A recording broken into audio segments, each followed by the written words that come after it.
How's everybody doing this morning?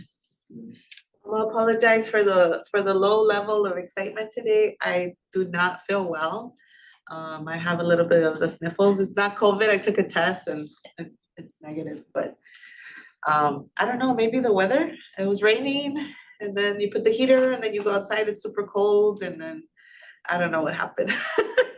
Yesterday was Valentine's Day and I was like, oh my God, at home, feeling a little sick, but I did go to dinner, so a little bit of celebration for Valentine's Day.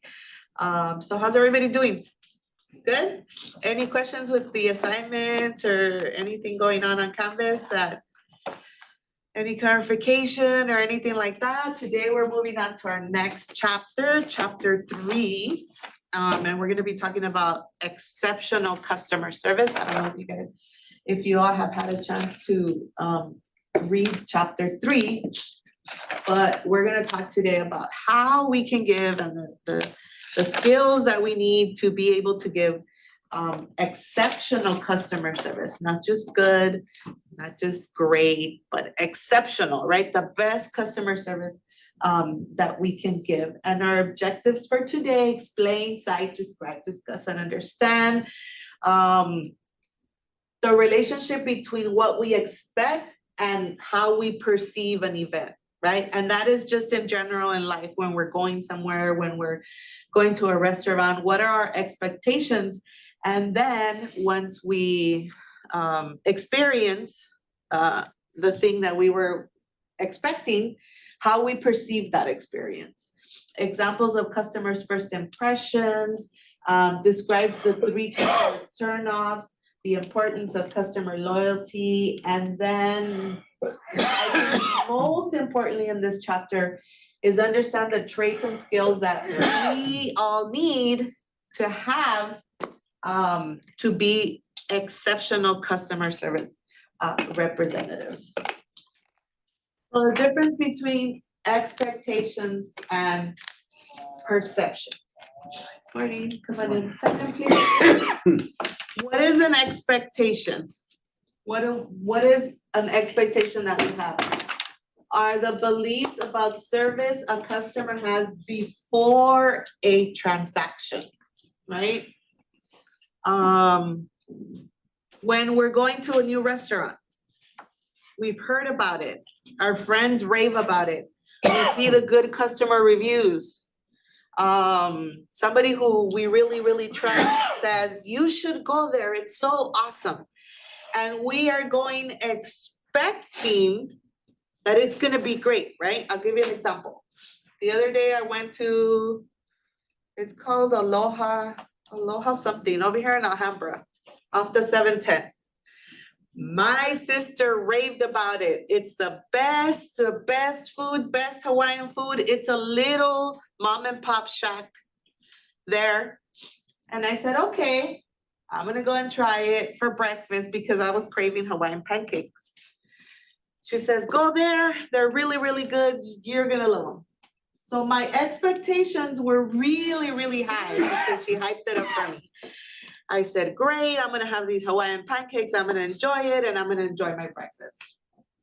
My perception when I got there, that is in contrast, are the opinions created about service during or after a transaction, right? Customer perception. So I got there, it was a little shocked, there was a few people there.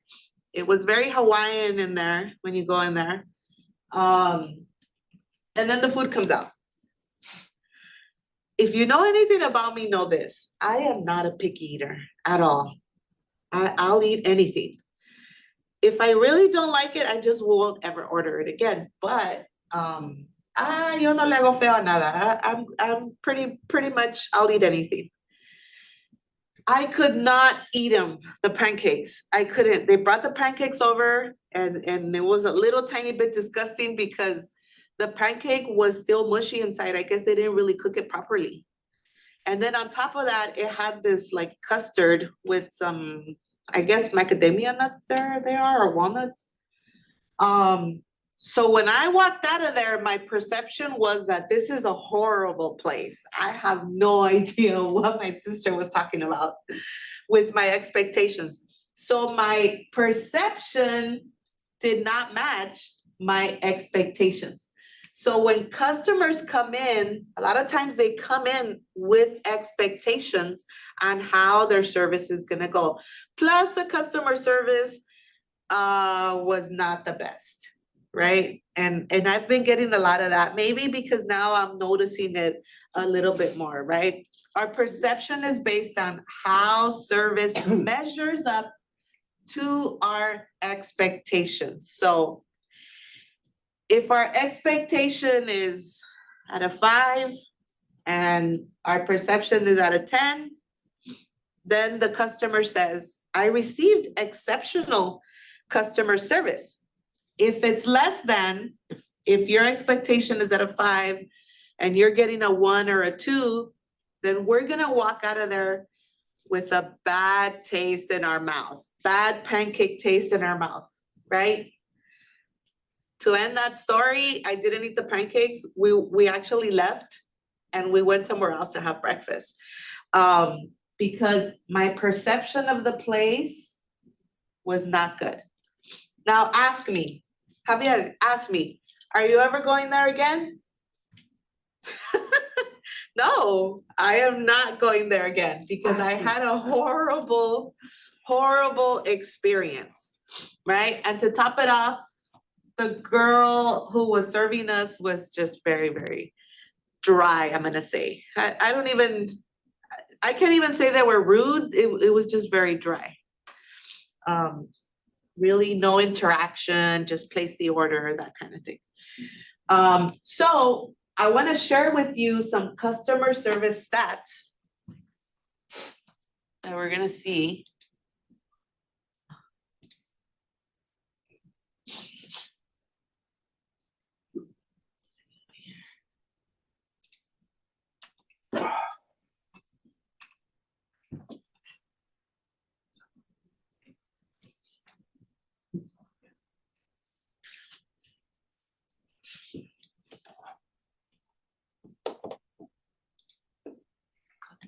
Trying to get in here. Okay, so these are some stats from 2023 about customer service, right? And the return on investment of great customer service. So for example, 68% of customers say they're willing to pay more for products and services from a brand known to offer good customer service experiences. 86% good customer service turns one-time clients into long-term brand champions. So this applies to my situation, right?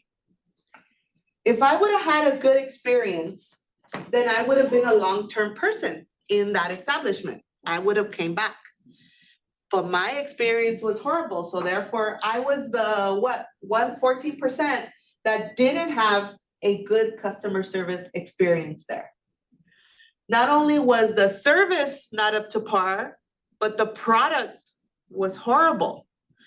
Maybe if I would have had a good customer service experience with the person who was serving me, I would have been able to come and say, you know what, I think maybe the cook didn't really cook these pancakes properly. Do you think maybe they can put them back on the grill? And then, but she was very dry, very, okay, here, whatever. So I didn't feel comfortable in going and asking for them to give me better pancakes. So what did I do? I just walked out.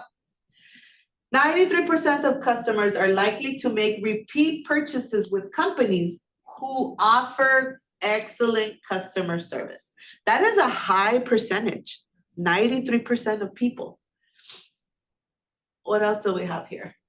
Increasing customer retention rates by just 5% can increase profits by between 25 and 95%. Wow. So why are companies, what's the big deal about customer service? What's the big deal about customer service? Because if our customers are happy, they're buying our products, what does that mean for a company? Making money. They're making more money, right? We're not just here because we want to be here, right? A company is in business because they want to provide customers with a product or with a service, but also they want to be making money. 83% of customers agree that they feel more loyal to brands that respond and resolve their complaints. Isn't that great? When you have a complaint, something happens. I just got my last phone call, I think it was on Monday or Tuesday, from the Costco. Remember I told you about my Murphy bed, that it came, it was broken.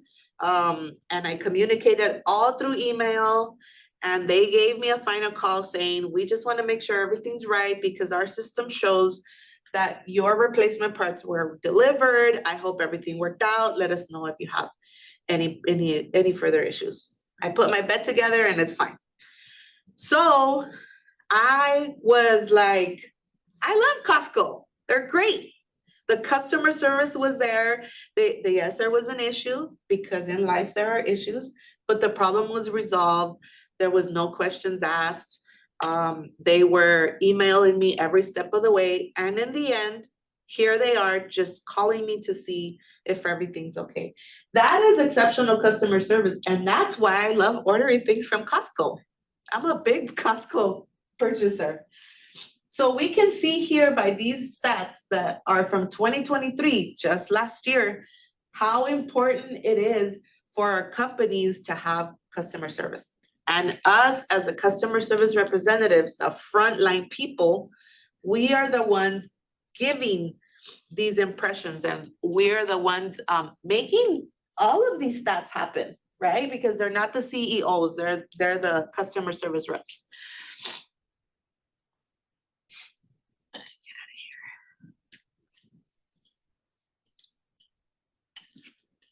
So what is all this hype about the value of exceptional customer service? Why? Do you all know who Mahatma Gandhi is? Or was a lawyer, anti-colonial nationalist, political ethicist, very, very inspirational with the civil rights movements and freedom across the world. And this is a quote from Mahatma Gandhi that says, "A customer is the most important visitor on our premises, and he or she is not dependent on us. We are dependent on him. He is not an interruption in our work. He is the purpose of it. He is not an outsider in our business. He is our business. He is part of it. We are not doing him a favor by serving him. We are doing us a favor by giving us an opportunity to do so." Ooh.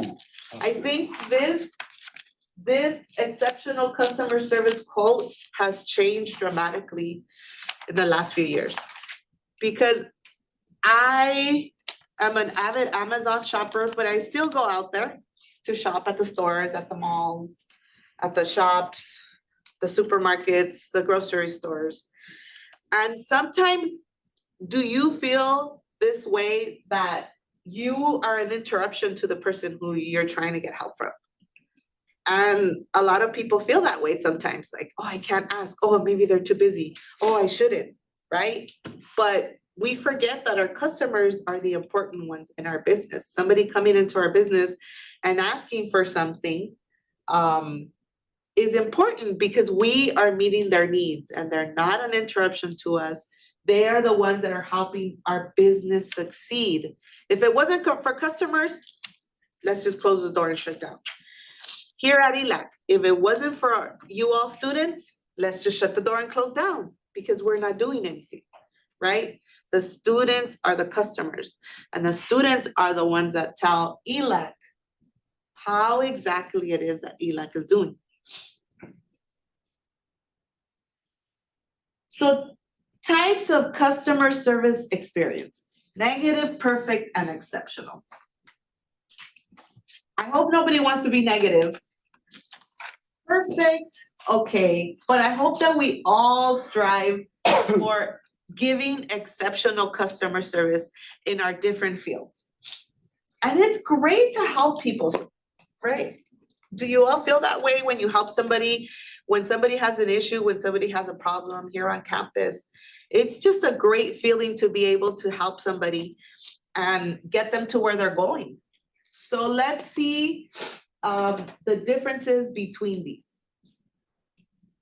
Negative customer service.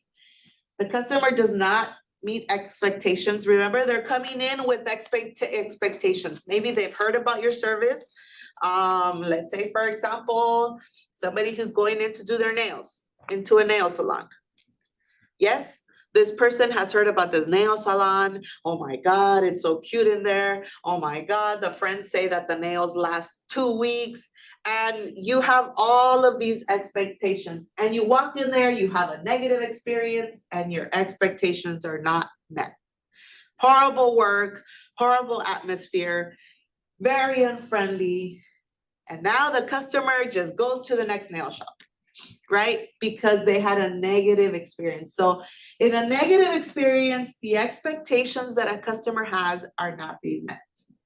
In a perfect experience, expectations are fully met. Exactly the way they told me, right? Exactly the way they said it was going to be. That's how it is.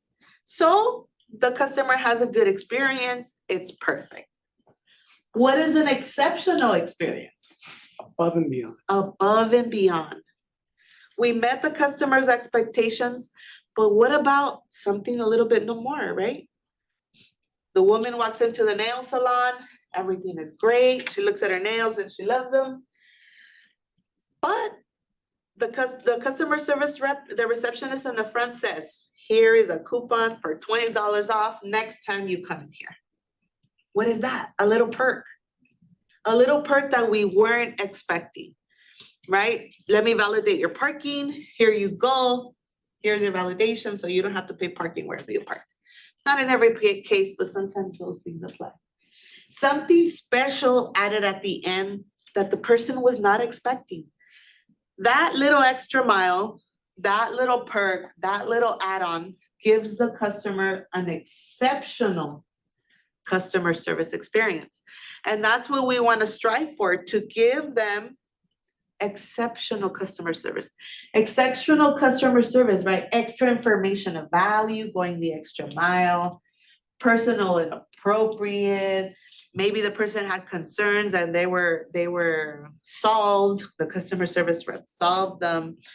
Service that is individualized to the person. You feel like this person feels like they're the only person in that nail salon, right? They're treated special.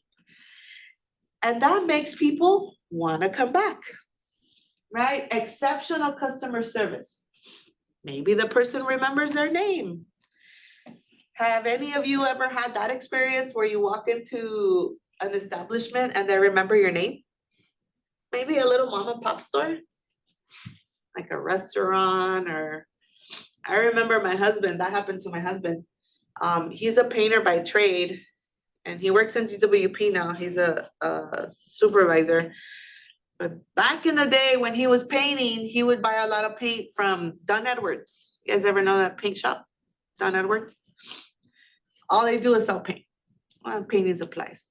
But he would walk in there because he was always going in there and they knew his name already. You know, he would walk in and, hi, good morning, Danny. Oh, you're back. You know, hi, Danny. Hi, Danny. So it was a person who was walking into a store on a regular basis and the customer service rep already knew what his name and sometimes already knew what he needed. You know, maybe this, or maybe they were offering products. They always had exceptional customer service. Exceptional customer service, that works. At least from my experience. Something that we can do to offer exceptional customer service, check in with phone calls, right? Follow up with people. Like the customer service rep gave me a phone call, left me a message and said, hey, I just want to make sure everything was settled. You know, it shows that you got your replacement parts. Give us a call if you have any issues. So that's really, really nice. We're offering individualized services to each customer, right? Because different customers have what? Different needs. The same customer has different needs depending on the visit. Maybe one day they're coming in for one thing and another day they're coming in for something else. So it really, really, really depends on the customer service rep to be exceptional every single time the person comes in and to meet the needs of that particular customer during whatever particular time they're coming in and meeting the needs that they have. So you never have a second chance to make a first impression. Is that a true statement? Yes, I believe so. Why? Because the first impression is more impactful. Okay. What is a first impression?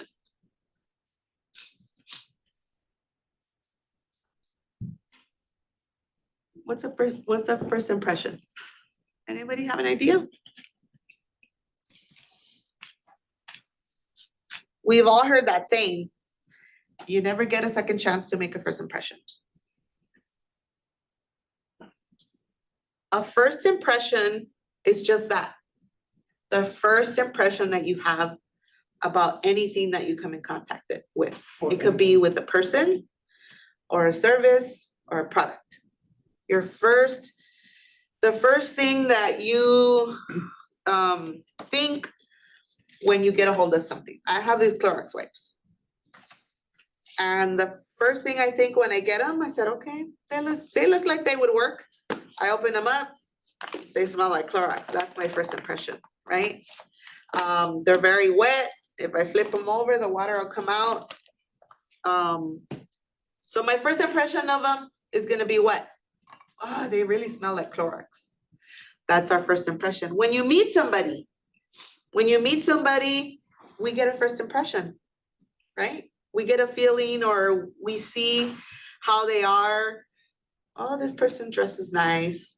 Oh, this person is clean. This person is friendly. This person smiled at me.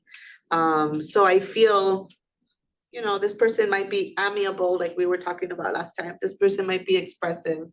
Or if we get a serious person and they don't smile at us, hi, nice to meet you. Turn around and walk away.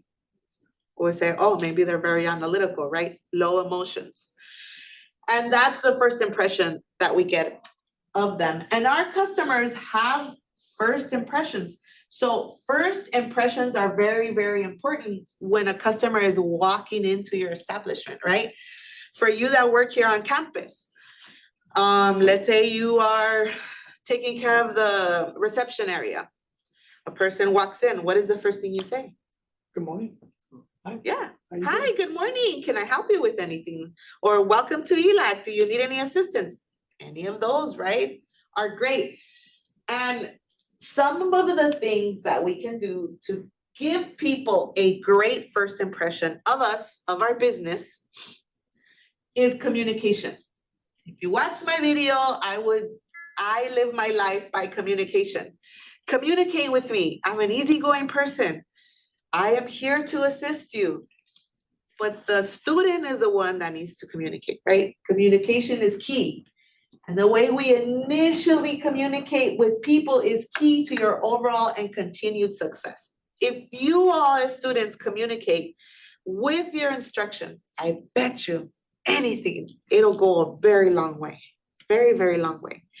And I appreciate communication. So when your customer is coming in, what is the first thing we're gonna do? Communicate. Are we gonna wait for them to ask us what they need? No. I'm gonna approach them. Come on in. How are you? Hi, come on in. What can I help with? What are you looking for? We have so many great products here. Which one are you interested in? Any of those things, right? If you're at a doctor's office or at a mechanic shop, I know there's some students in the class that are doing their mechanic certificates. How can I help you? What's going on with your car? Let me know. Let's see, what do you need? You need an oil change, your brakes, whatever the issue might be, right? But we're not waiting for the customer to come and ask.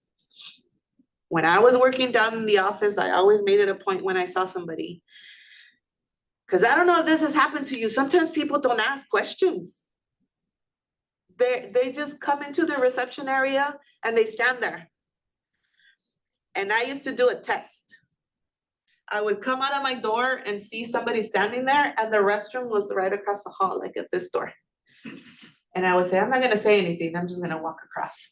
So I would walk across and the person wouldn't say, excuse me, can you help me? They wouldn't say anything. I would go into the restroom, so like maybe, right, 5 minutes. And then I would come back out.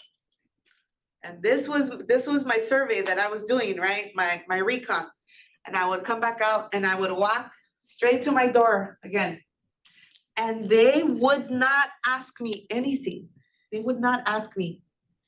So then I would say, hi, do you need some help? How can I help you? You know, you're looking for an office? And then they would say, yes, I'm lost. I need to look for this room. So my question was always this, why didn't they say anything? Why do you all think they don't say anything? They saw somebody walk by, they saw somebody come back. Probably didn't think you worked there. But I'm coming out of an office, which they saw me coming out of an office. I have a badge, that's a dead giveaway. But they wouldn't ask. A lot of times people don't want to be the first ones to initiate the conversation. They don't want to be. I'm not sure why, but that tends to happen a lot of times. So we're the ones providing the great customer service. I want this person to leave from here with a great impression of ELAC. Why? Because if that student is here on campus, they're wanting to be students. So I will communicate with them. And I would say, hi, do you need some help? How can I help you? Right? Now, when we have customer service representatives in our company and maybe we're managing them, we need to have a baseline of what the first impression is gonna be, right? The minimum level of service it takes to satisfy customers under ordinary circumstances. So for example, they're in the office, we would train the student workers, right? Every single person who comes in, you greet them. That's a standard. Base standard of giving somebody a wonderful first impression of our office, right? Make sure you're greeting everybody. You don't know who's walking in there. It could be the chancellor or it could be one of the board of trustee members, right? And we want to give a good first impression. So our baseline is always greet everybody. Greet everybody. Can you all think of a company who has that baseline of greeting every customer who comes in?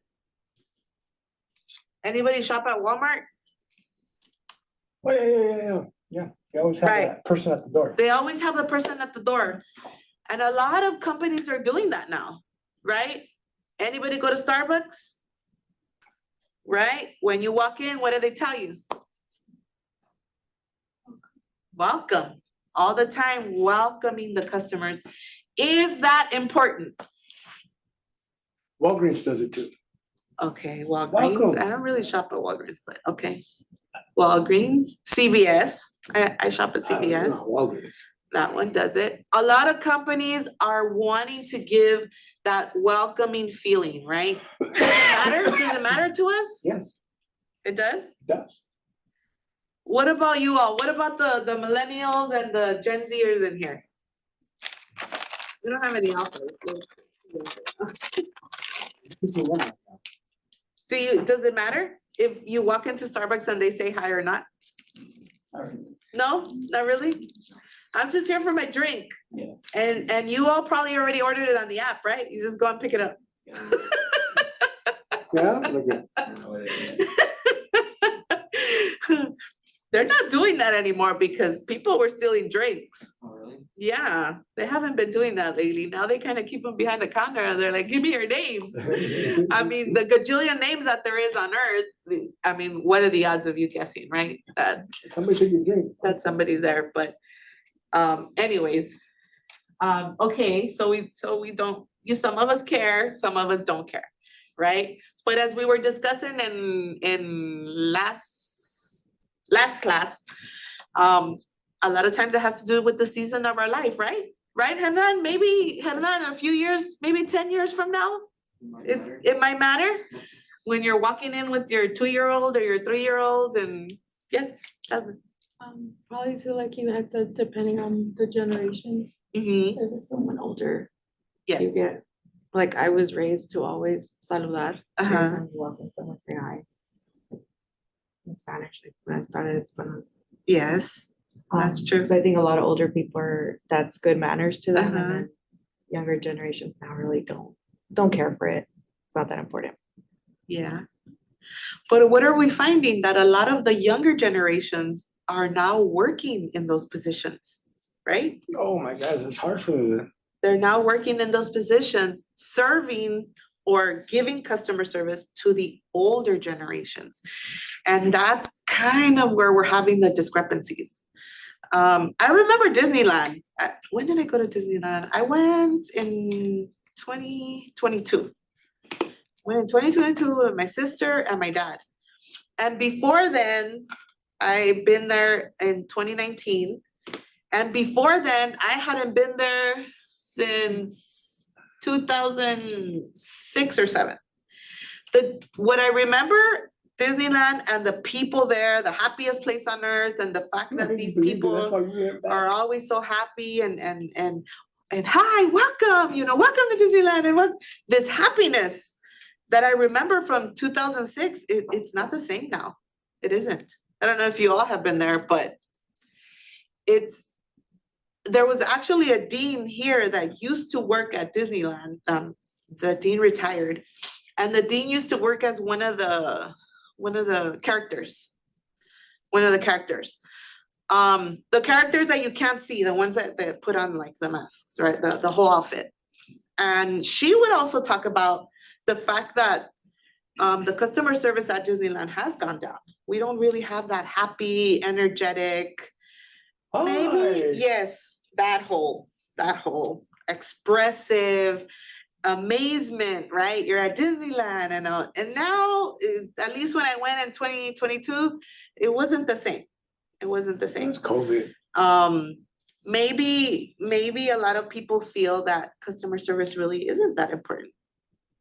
But I think as the younger generations, as you get older, it will become something that is important to you. We have a moment of truth, right? A moment of truth is like the first impression, when that person comes in contact with you and the explosion of feelings happen, right? Kind of like when you meet somebody and either you like them or you don't like them. And everything that person does either helps their case with you to like them or doesn't. So our moment of truth is an episode in which a customer comes in contact with an aspect of the company. Doesn't matter how, if it's online or if it's in person, if it's on the phone, but it's that first explosion when we meet a company and we get all of these rushing feelings about how we were treated or not treated, right? So we want to give a positive first impression. It is going to be effective. Now remember this, as great of a first impression that you give somebody, you all that work here, the student comes in and they're so excited, you exceeded their expectations, you helped them, you even took them to the office, and you even connected them with somebody in financial aid and said, this person is gonna help you. That's a great first impression, right? Great, excellent, exceptional customer service. What? They come back a second time, and now you offer horrible customer service. Is the first impression gonna stick? No. No. So it doesn't matter how great of a positive first impression we give. Don't ever let the subsequent experiences with that person be any less than. Right? Because a negative will always outshine the exceptional customer service that you I gave. think it was. It doesn't matter. Albert Einstein did it. Is it not how we are in our lives sometimes? Yes, yes. I've been married for 32 years. And you still can't get over it? I still can't get over it. And sometimes what we remember is the bad things, right? Remember when you did this? Hi, oh Just the my- other day, I told my husband that. God. Remember when you did this to me when we were little? He's like, oh my God. And he's done a ton of good things, right? He's done a ton of good things. And that's why I've kept him around. But a lot of times as human beings, we are wired to look at the negative, right? Do you all feel that way sometimes in your lives? No? You just look at all the positive, Hernan, that's it. It's easier to dwell on the negative than it is to. That is true. That is true. It's easier to dwell on the negative. And I think that it's easier to dwell on the negative because the negative is what affects us the most, right? The negative is what traumatizes us, what hurts us. And I think sometimes the hurt, that's a little bit difficult to get over. And we dwell on it. And it is like that with customers. It is like that with customers. So always keep your positive first impression up here with providing exceptional customer service every single time the person comes in contact with you. That is very important. Another aspect that is important, sorry, I didn't use the color.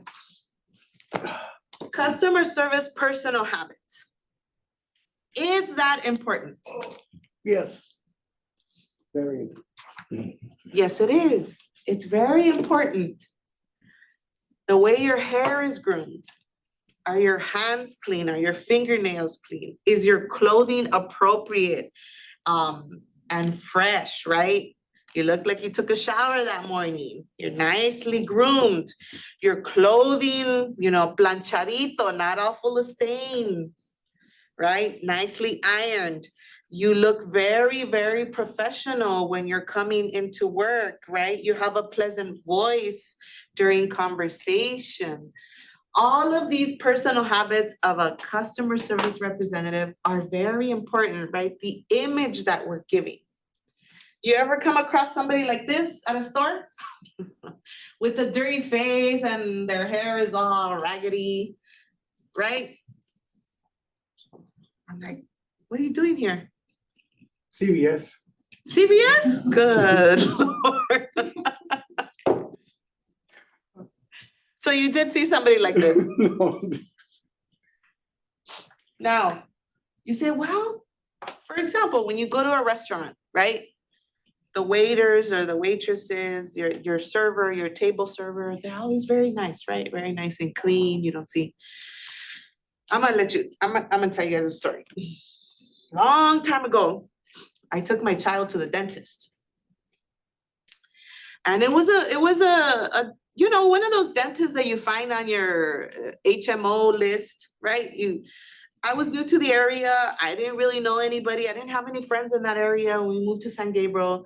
My son is about 4 years old. I had to find a dentist for him. So I said, I'm gonna pick this one. It was walking distance from me. I would pass there every day. And I said, well, this one is like less than a mile. Let me go in there. So I went in there, and when I walked in, I swear, it was like I time traveled to like 1960. The establishment was horrible, dingy, amarillo, todo. I was like, okay. But I try never to be rude to people, right? So, okay. Maybe they need a little update, right? The office needs an update. I walked in there and it was like 1960. The chair was old, the lights were old, they were dirty. I was like, ugh. I sit my son in the chair, and as a parent, I was there next to him. You're not gonna believe me. The dentist walked in with the long yellow coat, with the long white coat, todo manchado, all stained, yellow stains. It was dirty. He was like, his hair was all messy.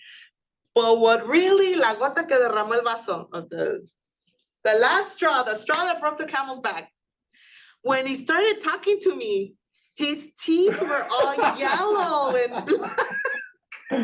And with blood? He's a I- dentist? I couldn't. I'm like, no, I can't. I got my child and I walked out. I mean, I'm sorry, but you're a dentist and your teeth are horrible, right? You start talking the bad breath, right? The bad breath, the stained teeth, the yellow teeth, the black teeth. What does that say about if he can't if he can't even take care of himself, what am I gonna expect for him to take care of my child?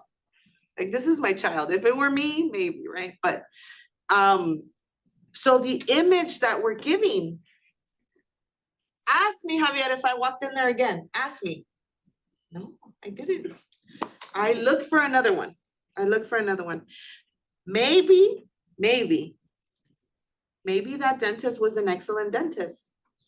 I don't see how a dentist can have that bad of a dental situation going on, because that is your profession, right? I would expect a hairstylist to have great hair, a nail person to have great nails. I mean, that's just the I don't know, it kind of goes with it, but we give a bad image. So we need to be careful about this image that we're giving, and always make sure that we're having great personal habits, and not just when we're working, but just overall, right? Overall, you never know when you can meet the love of your life and you want to be looking your best, or when you meet somebody who's going to help you throughout your life, or different situations. We're just always looking our best at every single time, just like you all do right now. Look at you, all looking your best, right? We get up in the morning, we take care of ourselves. What does that show? It shows self-love, right? It shows self-respect. It shows that you're taking care of yourself. So that's very, very important. Another way that companies can gain that customer service first impression, great first impression, is by empowerment and empowering employees to do certain things up to a certain limit, right? What is the definition of empowerment? That's just it. When you're giving somebody the power or the authority to do something. Isn't it terrible when you come across a customer service experience, you're needing help, and what do they tell you? What do they tell you? Let me go ask my manager. Let me go ask my manager. Let me go ask my manager. That happened to me one time when we were buying a car. My husband was buying his truck a few years ago. And every single thing that my husband was asking the person, they were saying, let me go ask my manager. Let me go ask my manager. I don't know if it's at one point, that's what I told my husband. I said, I think the manager needs to come over here, because if he got up like 6 times, that was a little bit. So a lot of times companies have to empower their employees so that they can do this, so that we are not always having to run to the manager, right? Let me see what my manager says. Let me see what my manager says.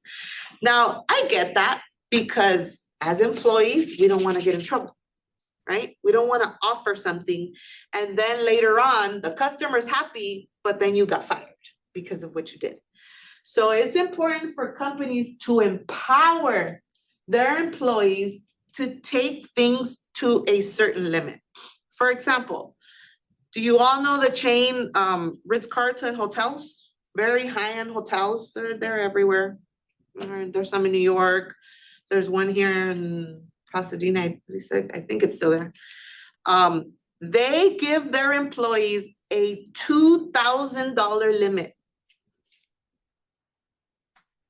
that they can offer the customer when dealing with customer complaints or trying to resolve issues that they have. So the employee does not have to ask for up to $2,000. That could be a free night, right? That could be a free night. That could be a free dinner, maybe at our restaurant here on the premises, or 2 nights. So the employee has this leeway, right? They say, hey, I have $2,000 to play with, that if you're not a satisfied customer, something happened, either your room was dirty, your room was smelling. Well, that tells you something about the Ritz-Carlton, right? So the customer service rep is empowered with $2,000 that they can make that decision, where they don't have to be running to the manager every single time. I feel like they're the boss. Yeah, so let's watch this little video here Okay. where we talk about what exactly we mean by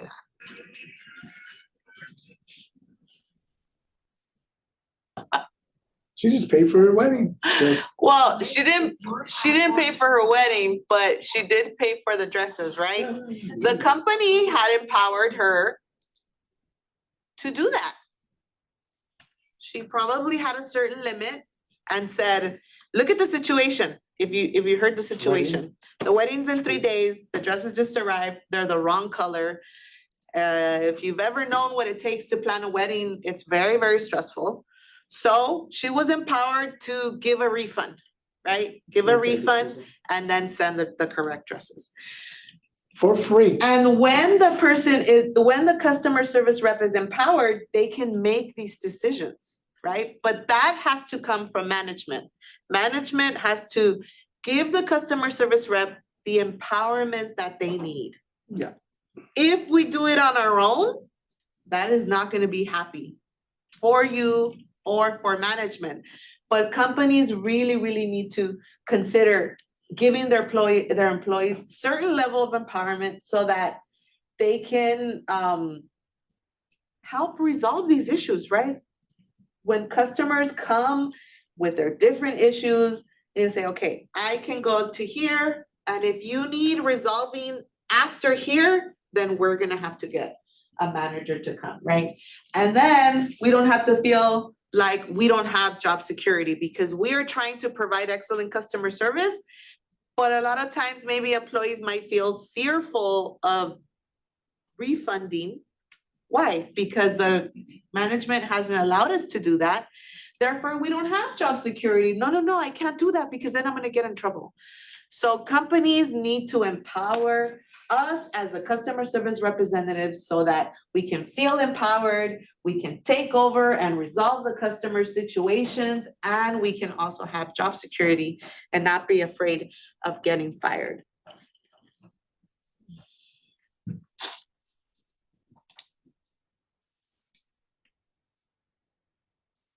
Our customers also have turnoffs, things that they do not like. And these things should be avoided at all costs.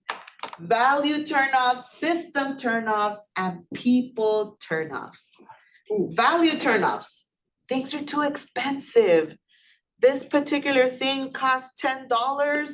I could probably get it at another store for $6. If things are too expensive, that is a value turnoff. Automatically. So the customer needs to feel that they're getting more bang for their buck.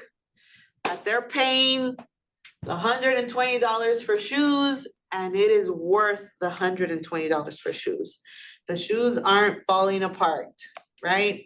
I just bought my son some shoes and I swear I probably bought him those shoes. I bought them like in September. And at the bottom, they already look like they're having holes. Like it's getting holes and it's a Nike. So do I feel it was $120? Do I feel like I'm getting more bang for my buck with that? No, they didn't even last a year. Is. So I don't feel that I'm getting my money's worth, right? So that's a value turnoff. When the product doesn't meet what you spent for it and you think, I was ripped off because this is way too expensive and it didn't last as long as I thought it was gonna be, or it isn't as good as I thought it was gonna be. A system turnoff, how difficult is it to get something delivered? How difficult is it to try to order something, right? Some companies have all these different steps that you have to do and it's terrible. And it turns you off to wanting to keep ordering or to wanting to get deliveries from them because it's just a horrible system. Or people turnoffs, that involves us here, the customer service reps. We can turn off people to our companies. We can make people not want to come back. Why? Because we're offering poor service, because there's a lack of courtesy, because we're rude, because our hair is all messed up and it looks like we just got up this morning and walked out of the house. Because we have an indifferent attitude. Somebody comes in and they tell you, wait, or no, we don't have it, and then they turn around and they keep doing whatever it is that they're doing. All of these things turn people off to us. Even with our friends, when we're rude with our friends, do they want to play with us? No, they don't.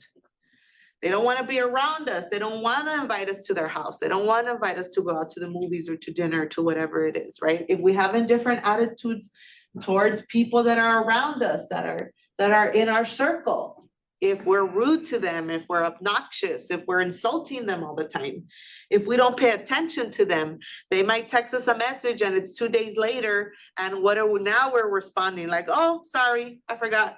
That happened to me this morning. I text one of my friends like 2 weeks ago and she's barely responding to me. I'm like, girl, should I even respond? But I said, no, let's not pay bad with bad. I responded. I was trying to be a good customer service rep. But we turn off people. We turn off people in our lives, and we turn off people in our companies, right? In our businesses. And that's not what we want to do. We want to be friendly. We want to be inviting. The total opposite of what this says. Turning people off. Now, if you deliberately want to turn somebody off and get rid of them, let's say they're a bad friend, well, then I would suggest, trying some of these turn off scenarios here. Don't be courteous, be rude to them, and be indifferent. And I'm pretty sure they won't be your friend any longer. Stereotype. Stereotyping? Our text talks to us about in wanting to gain our customers' loyalty, how is it that we earn customer loyalty, right? How is it that a person comes back time and time again for our product, for our services? It is because of the customer service that we offer. We ask questions, we're being honest, we fix problems, we learn from the competition and we do better. All that is saying the right expectation. Yes. The customer already has an expectation, and when they perceive from us, they're perceiving all good things because we're offering all good things. We're offering friendliness, we're offering conflict resolution, we're offering problem solving. All of these are the things that we have to offer in order to make our customers stay, to want to be around us. So our role as customer service reps is exactly that. All of these things that we've been talking about that we like to see are the things we have to offer. We have to answer questions, we solve problems, we take orders, we resolve complaints. What else do customer service reps do? Sounds like a relationship. Yes, it is. Yes, it is. You all that work on campus, Jasmine and Isaac, you work on campus. What other things do your roles entail working as customer service representatives for the campus?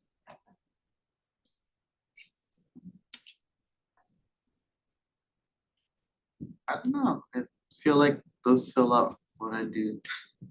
Maybe guiding people to different locations? Yeah, definitely. I usually print out The map? campus maps Uh-huh. to hand, and if I'm not if I don't have somebody else waiting, I will walk people over. Normally for me, it's the non-credit department Okay. or the fiscal. It's hard for me to tell them how to get to the non-credit from where I'm at, so I just walk them there. I always say they should just paint these lines on the floor and say, follow the yellow line, follow the green line, but anyways, that's just me thinking about out loud. What about researching? What about if somebody asks you a question you don't quite know the answer to? Do your jobs entail doing some research, maybe getting on the website or getting on the catalog and seeing? That would be going above and beyond, because you could say, well, I've heard the veterans office has this, do you know where the veterans office? You could say, no, I don't know. But what do? We get on our website or we get onto the catalog. Okay, the office is here, then you get your trusty map and you say, well, you're here right now and this is where the veterans office is here. This is the way you have to go. And you're offering, right, that extra customer service, that one extra mile that you're going so that the person feels like they've been taken care of. So yes, it is a lot like having a relationship with somebody, right? You're trying to have that person leave with exceptional customer service Too much and effort. just that. Let's just not have customer service reps. Yes, Jasmine. For, social media too. I look up, I guess like you said, I research resources that are on campus and then repost them on social media. Okay, Or jobs that are college student friendly or near campus. right. Yeah, so our customer service rep jobs, positions can entail so many different things. But all of these things are geared towards helping our customer, right? Building that relationship with them. And if you all offer that great customer service and the person is lost over there in F5 somewhere, they're gonna say, oh, I remember Jasmine helped me. I'm gonna go to the AJCC and then she's gonna help me again. She provided exceptional customer service the first time, and she's gonna maintain that awesome first impression by building on that, right? By always going above and beyond every single time and answering questions, solving problems, taking orders, resolving complaints, doing the research that she needs to do. So these are the things that we should have in our customer service profile. Things that we should, or characteristics that we should have or we should work towards. We should have initiative to do things. How many of us have initiative? Yes, I'm gonna do that. Yes, I'm going to help this person, right? The person walks in and you're the first one taking the initiative to talk to them. You're open-minded and respectful. You have a positive attitude. You have appropriate solutions for the different problems, right? You have positive resolutions. Relationship building, that's what you were talking about. It's like having a relationship with somebody. It is. And it's like having a relationship with a complete stranger.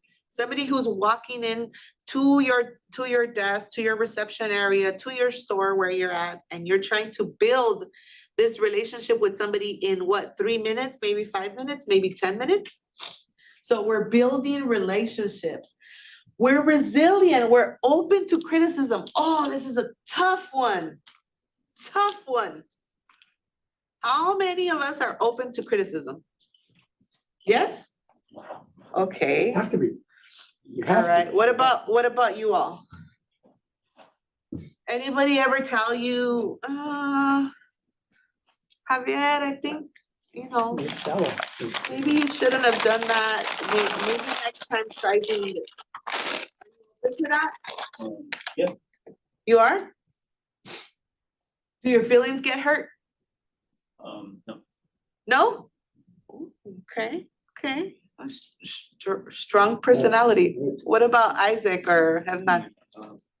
Yeah, I've been told that before. It only really hurts when like you feel like it was really good or something. Like where you thought you did a good job, but then they're like, okay, this is not that great of a job. Okay. Do your feelings tend to get hurt? No. not No? really, no. So you're open to criticism? Yes. That's very good. On what he was saying, you know what, that kind of reminds me, whenever someone would say no to me, it wouldn't bother me if someone was loud, rude, or obnoxious. But when someone was, no, just a simple, no. Oh my gosh, that would eat me up, like, oh my, can't beat that. For a lot of people, criticism is hard to swallow, right? I'm resilient. And I think a lot of times it's because there's constructive criticism and then there's just criticism. Of course, when we're being told, you know, you're horrible, you suck, or of course, that's gonna bother us, that's gonna hurt. But if somebody comes and says, you know, like Hernan's example of, he was thinking that he was doing 100, right? 100, he got 100. And then somebody else comes and says, you know, Hernan, it's not at 100, maybe it's at an 80. I think you can improve it and get it to 100 by doing A and B and C. That's different, right? Than just somebody coming and saying, well, you're horrible at this, and that was the worst job that I've ever seen, and you shouldn't be doing that anymore. Right, because when we get constructive criticism and we're open to constructive criticism, somebody who's giving us constructive criticism wants us to grow. And I think our managers want us to grow and be better, because if we grow and we are better, we will help the company where we are at. Resistant to stress.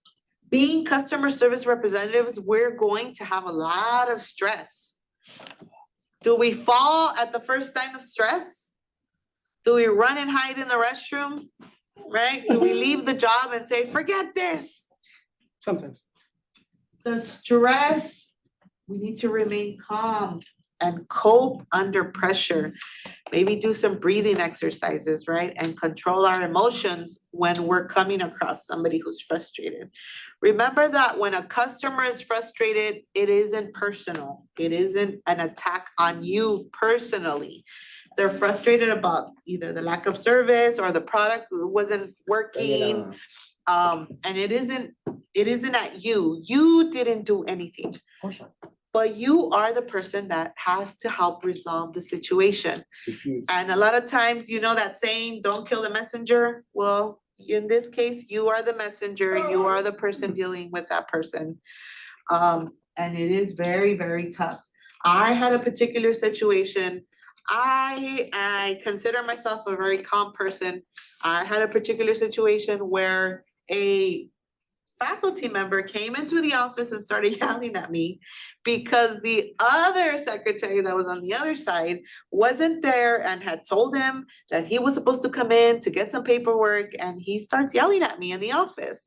So, you know, I was listening to him and you know, he finally calmed down, you know, okay, I understand, I'm gonna try to help you, I'm gonna try to find the paperwork that you were supposed to come in here for. I had no idea what was going on. But a lot of times people come and vomit their frustration all over us, right? And what do we have to do? Stay calm, stay controlled, listen for a little bit, and then offer an appropriate solution. Be sensitive to people who are frustrated over something that didn't work for them, or they're in need of a resolution. We need to be sensitive to people. And being a customer service representative takes a lot of sensitivity, especially when customers get upset. And you have those analytical ones that are very dry and nasty and they're just mean to you, right? But you what? You keep your composure. You don't look scared, or you don't look bad, and you're there to help them. And you're offering a listening ear. You're being interested in what their needs are, right? I'm sorry you're going through this. I am here to try to help you. And that is how we have to deal with these disgruntled customers. And that's something that you learn while you're on the job. That's tough. Yes, it is. But when you come to work, what do you say? If I have a disgruntled customer today, I am going to center myself, listen to everything that they're saying, and try to resolve it the best way possible. Now, in our relationships, as with customers, when a person is mad, what do we tend to do?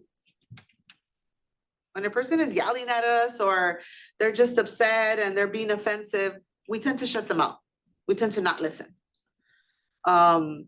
We're human and that's how we're built. But if a customer's coming and telling you this is going on, this is what's happening, I'm doing this, and then this happened, and then this happened, listen to them every step of the way.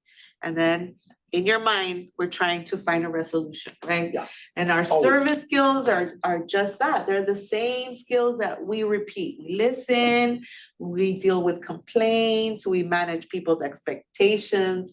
Teamwork. Do you all like working in teams? No, You don't? Why? because I've always had to do it myself. Cause you've always had to do it yourself? Well, in sales as far as, Okay.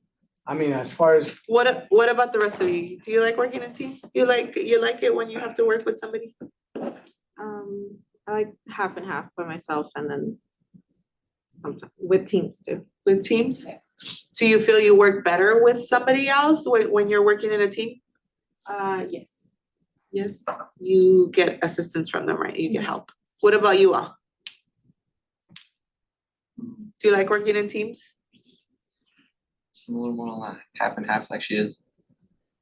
Sometimes when something needs to get done, like it falls on me like that. Uh-huh. But being in a team is fun. Yes, it is. It is fun. It depends on the team. It depends on the people that you're working with. Sometimes you get bad people, sometimes you get good people that are gonna help you. But like Hernan says, when I was in school, and we had to do team projects, I hated it because, and I'll tell you the truth, that's why I didn't give you any team projects. Because of my own trauma. People would lag it. People would lag it. It's like the deadline's Friday. I need to be on top of this, and nobody has responded, and it's already Thursday. And what is it that we're gonna turn in? And at the end, I would end up doing it.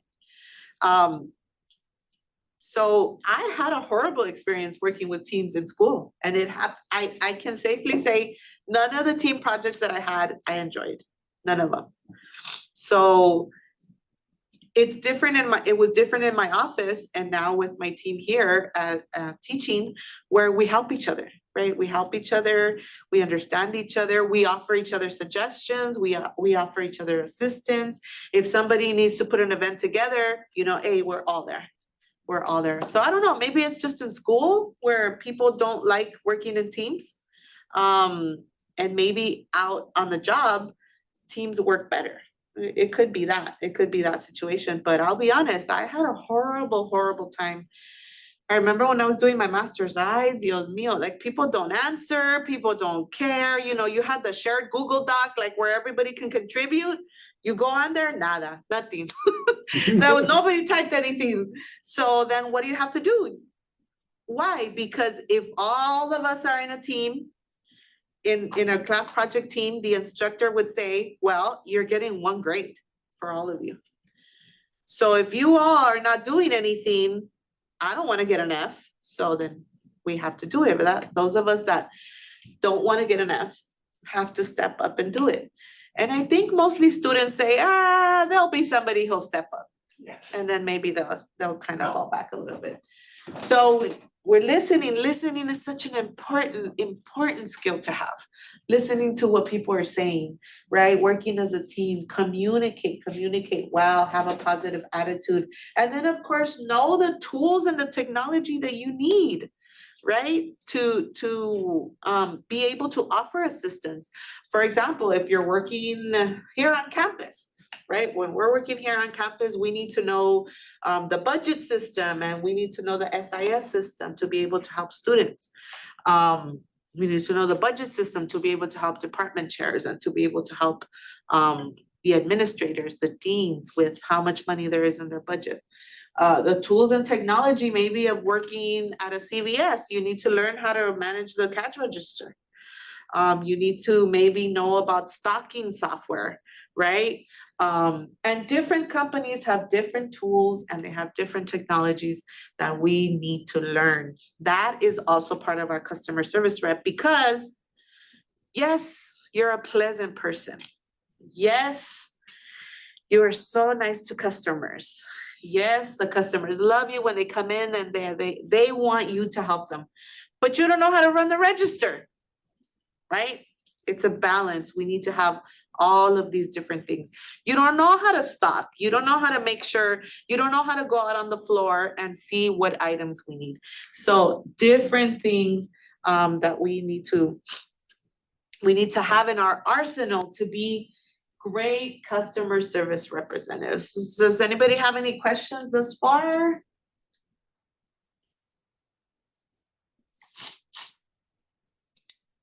Any questions with the assignments? The assignments of the week. All of the assignments are due on Sunday. Sunday, this next Sunday for 11:59. chapter 2 and chapter 3. Excuse me? 11:59. Yes, 11:59, but don't wait till then. Try to do your assignments before then so you can enjoy the weekend. No more Super Bowl. Yeah, so thank you, everybody, for being here. If you guys have any questions at all, send me a message, let me know any issues with the assignments. The assignments are up there, first week, second week is due at the end of this Sunday. But I think for the most part, everybody has been completing their assignments, which is great. Thank you so much. Have a good day. Have a good weekend. Rest of your week. Stay on top of your assignments, not just in this class, but in all classes. So that we get good grades. And we get out of here soon, right? We transfer, we get our certificate. Okay, well, thank you so much. Thank you. Thank you, sir.